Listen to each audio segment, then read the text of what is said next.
Eu sou Pai Rodney de Oxóssi, sou antropólogo, sacerdote, sou babalorixá do Ilê Obaquetu Axé Ominilá. Estou aqui hoje para fazer algumas reflexões a respeito da morte da Marielle Franco, que nos deixou a todos e todas atônitos, mas é uma reflexão sobre a continuidade, é uma reflexão sobre a luta, é uma reflexão sobre tudo que nos desafia a continuar lutando. O grande problema de tudo isso, do que se seguiu depois, né? E aí a gente vê essas campanhas de difamação, essas notícias falsas, boatos circulando pelas redes sociais. Isso me fez voltar um pouco no tempo, me fez voltar àquela época da escravidão, em que não bastava matar os nossos, né? Era preciso esquartejar, era preciso que a crueldade prosseguisse depois da morte.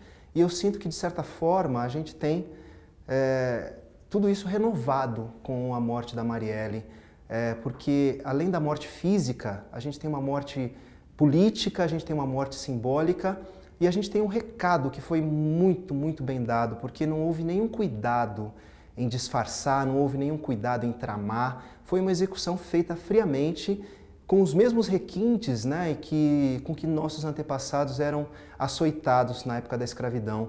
E assim como não bastava o açoite, não bastava morrer no tronco, ainda houve, né, como havia naquela época, um esquartejamento, né, um esquartejamento em praça pública. É preciso acabar com a reputação, é preciso matar depois da morte para que não reste nenhuma dúvida de que o recado foi dado, de que as pessoas precisam entender que não é só a voz daquele ser que morreu que está sendo calada, é a voz de um povo que está sendo calada.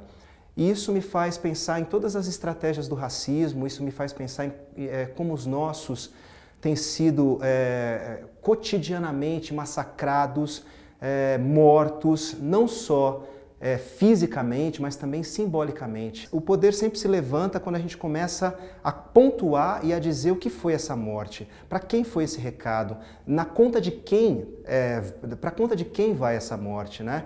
E aí a gente vê que são velhas estratégias que vêm sendo renovadas. E de certa forma, quando a gente bota a morte da Marielle na conta do racismo, na conta do genocídio, na conta do feminicídio, isso incomoda aqueles que não querem ouvir falar dessas coisas, aqueles que traduzem a nossa dor nesses neologismos tão infames que são o vitimismo, o mimimi, né? E que, de certa forma, menosprezam, passam por cima da dor da gente como se ela não tivesse nenhum valor, nenhum sentido, e isso eu acho que continua sendo a velha estratégia desse mito que a gente vive, do fato das elites terem se apropriado desse ideal de miscigenação e terem transformado a luta racial nesse país em algo que não tem valor e não tem sentido. Os instrumentos que a gente tem para gritar, né, os canais que a gente tem para gritar são poucos ainda.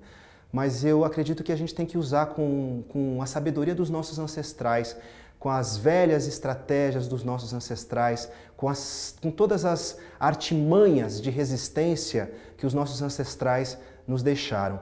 Eu acredito no terreiro, né? Eu sou um homem de candomblé, assim como eu sou um homem do samba, e eu acredito no terreiro, seja o terreiro do candomblé, seja o terreiro do samba, seja o terreiro de todas as rodas de resistência que o povo negro tem nesse país. E eu acredito nesses territórios como territórios de insurgência. Eu havia dito há algum tempo atrás que eu acredito na revolução e que a revolução que eu acreditava e que eu via e que eu já vejo acontecendo é uma revolução preta, crespa e feminina. E é um pouco isso que eu venho trazer aqui hoje, né? Que a nossa luta segue, que a nossa luta continua, que Marielle segue viva, como todos os nossos ancestrais e antepassados seguem vivos, como todos os nossos orixás seguem vivos, nos inspirando a continuar lutando até que um dia a justiça e a igualdade prevaleçam nesse país e no mundo.